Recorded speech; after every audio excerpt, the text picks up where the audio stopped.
rappers, they're all so tough until you hear their real name. Yeah, or until you see them at a puffy party.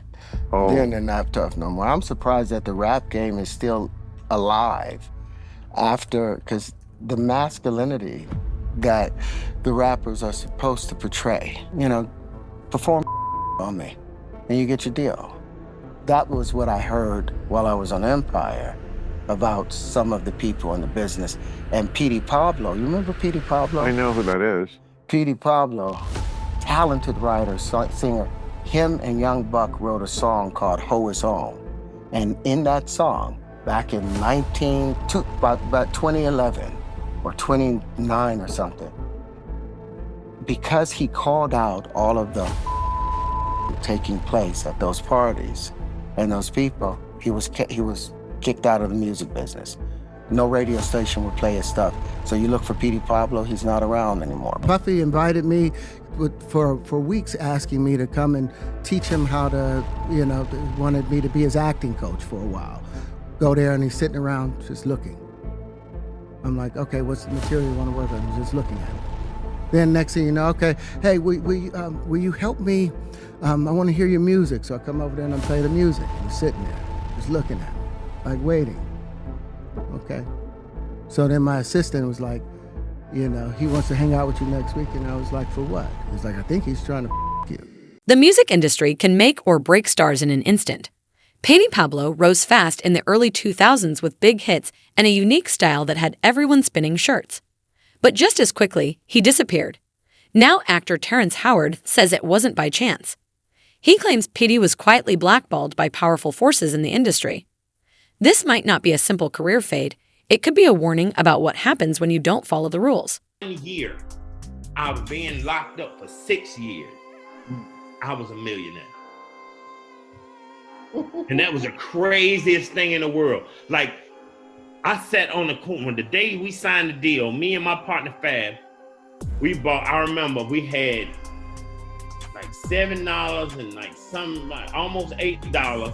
And we bought us 240s of Old English 800, 2 egg rolls from the little Chinese spot, and it was raining. And we sat outside and we cried like motherfuckers, like babies, bro. I done it. Like it was hard at times. Again, I wanted to quit. I was already 20-something years old and I'm sleeping on somebody's couch. I'm staying in New York. I'm the only thing, because I've never been a slouch. So the only thing that I know that I can do for the people that I'm staying with is make sure that they house clean and make sure that they dishes washed and, make sure if they needed something from the store, I would run to the store for them. But I was that dude before I went to prison. I was that, my money was straight. I was the big dog before I went. And so here I am now washing people's dishes and, sweeping their house up.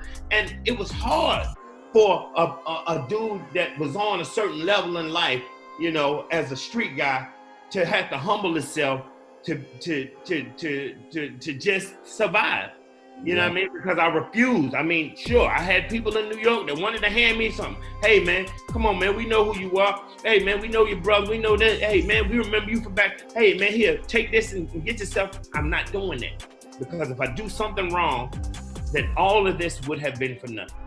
You know what I mean? I came home from doing 6 years and left everything and everyone that I knew and I loved to go to a place in pursuit of my dream. I was determined to make this dream happen. And I can't get up here and do something stupid and mess around and get myself caught up in something. I'm already in New York. And, anything can happen in New York. You know what I mean? A lot of people went up there and they never come back. Petey Pablo. Petey Pablo was about to sign with Death Row. You feel me? That in the booth, and he said something. He used to put Suge's name in it. And Suge just walked through the door. It's like 30 Bloods and Crips. You could tell was hating, and the tension was in that. I ain't with none of that blood Crip, but I say blood and cuz in the same sentence, nigga. I'm a real nigga, I'm an East Oakland nigga, so I can do that. The other can't. So the whole point is, I ain't gonna disrespect you. If you're a Crip, I ain't gonna keep blooding you. If you're a blood, I ain't gonna cuz you. That just ain't how I get out. I'm gonna do the respect, right?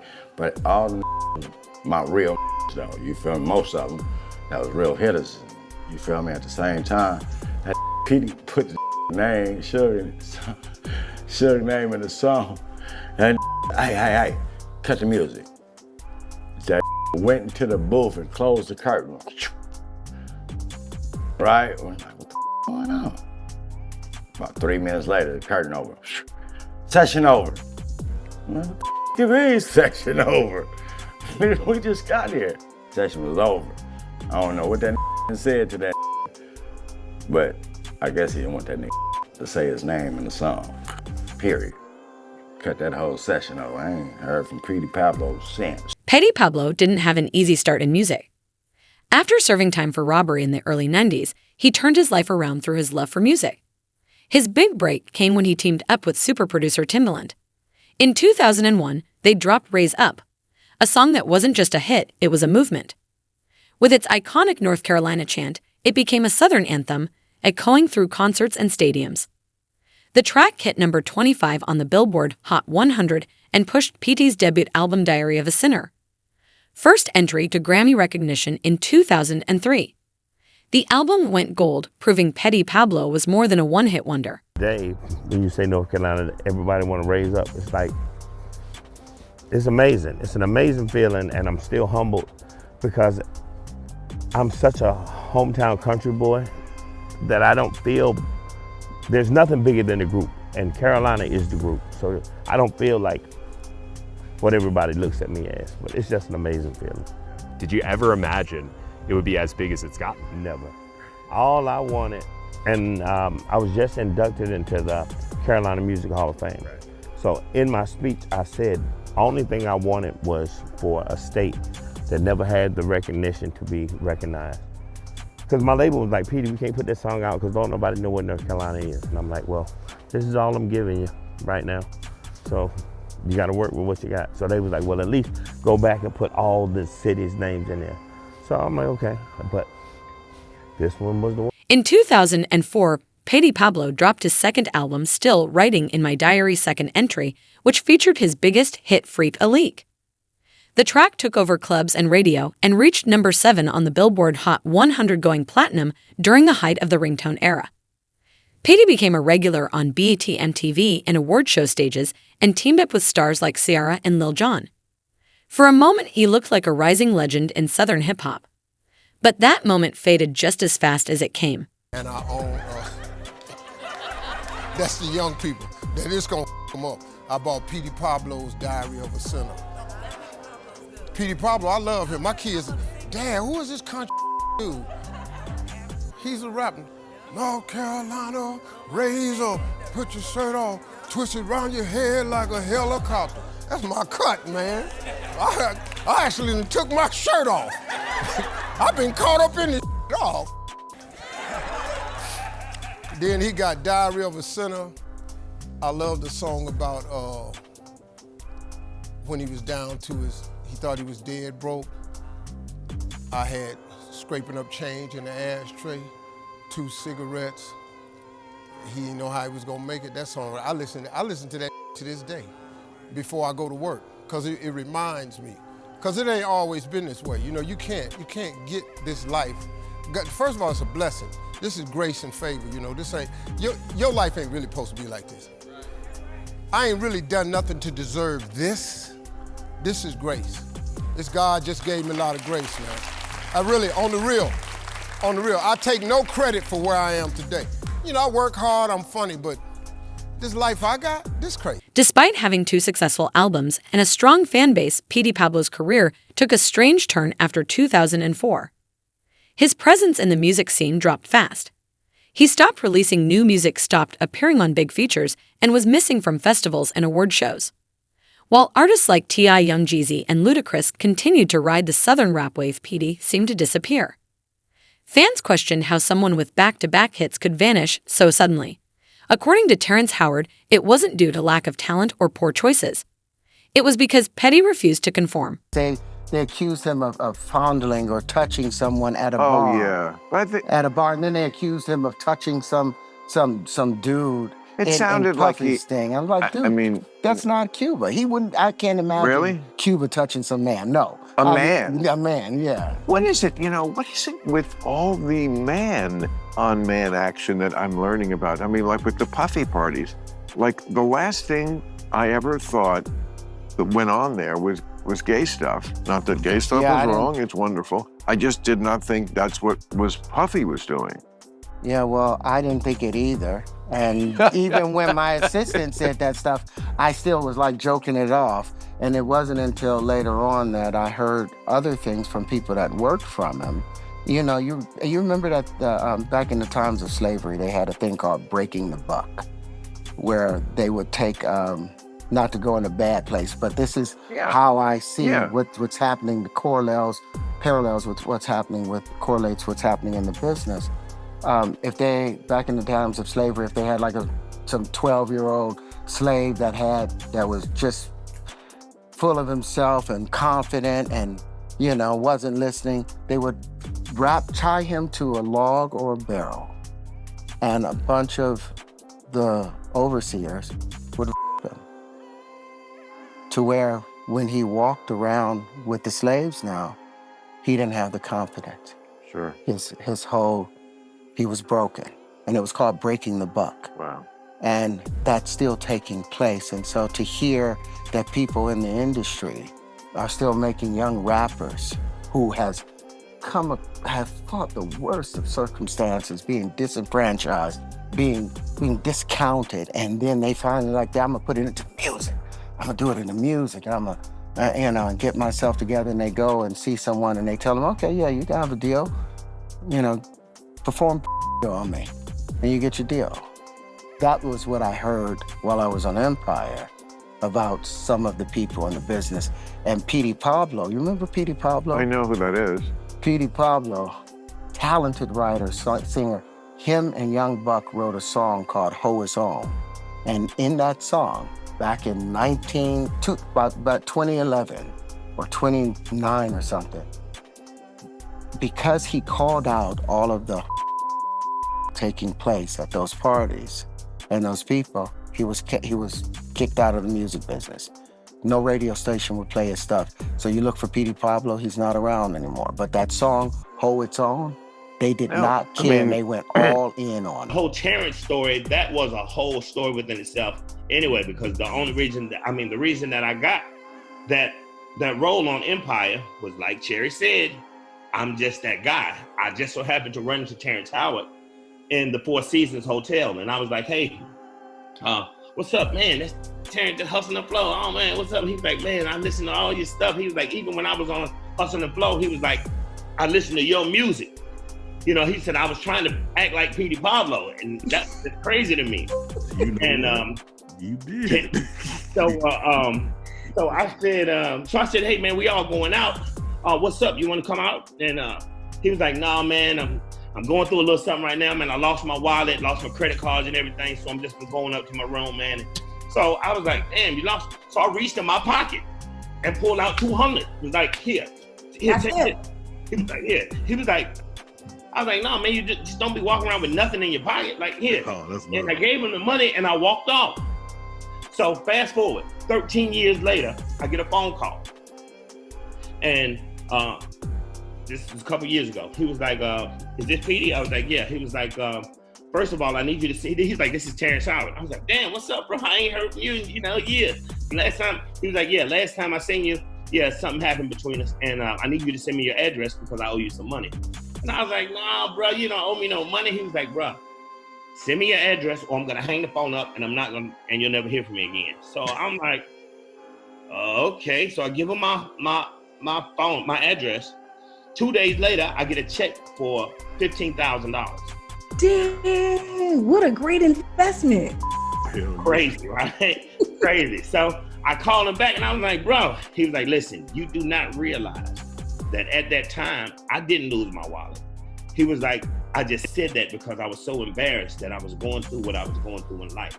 And he was like, effortlessly, you just reached in your pocket and handed me money and didn't really even know me. You knew me from watching me on TV. We had never had a conversation or anything. And he was like, and people that I've known for years had denied me at that point in time in his life. And he was like, he was really in a bad place. He was like, for me to reach in my pocket and effortlessly just do an act of kindness that way, he was like, it changed his thought about life. And I was like, man, that's really crazy. He was like, now we got that out of the way. Now I need you to help me on this Empire situation. Petey, what's next for you? We saw you on the set of Empire. Saw you doing your thing on Empire. Are you going back to the set? But you said you got to go to LA first, actually. Yeah, man. Well, you know, I'm still writing music for the show. Mm-hmm. And Terrence is my brother, you know, and that's another thing. Again, I don't want to speak too much about it because, you know, when I get uneasy feelings about certain situations, you know, sometimes my mouth will put me in situations where I'll be walking around looking like I have lost everything in the world. Like, what did I just say? Mm-hmm. I did not just say that publicly, but I will, you know, and really don't mind it. But I mean, I understand that there are dire consequences behind some of the things that I say. But Terrence Howard is my brother, and there's nothing that man cannot ask me to do besides some of that stuff they do on TV. No. Clear that up right now. No, but that's my brother, man, and you know, whatever I can do to help him and the show, man, I mean, I'm always there, and you know. Just imagine, I'm watching Petey Pablo in his car, and my brother, Big Spider, in his passenger seat doing this. And Petey Pablo letting him unscrew his earrings. Rest in peace, Del Dog from Main Street. If it wasn't for Del Dog pulling up, not demanding, but really politicking, pleading, begging my brother, because he had interest with Petey Pablo that he needed Petey Pablo to feel like, I'm safe with you, I was here with you. So Del Dog really pleaded to my brother to give him that pass, which was a very hard pass for my brother to get. But I just seen Petey Pablo sit there and allow a nigga to screw his earrings out and didn't do nothing. Damn. Am I lying, Petey Pablo? Man, Suge just pretended like he wasn't around or didn't, because wasn't Petey Pablo actually signed to Death Row at one point or was gonna sign? This is the thing. With Suge, it had nothing to do with Petey Pablo. It had everything to do with when he got the with us. My brother, M.O., his whole interest, his approach was to ask Suge permission. Is it okay for me to get down like that around here while we moving around?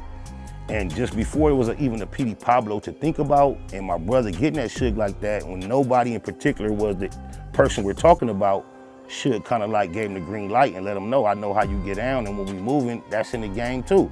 You know, just don't be messy, cross nobody up, implicate nothing.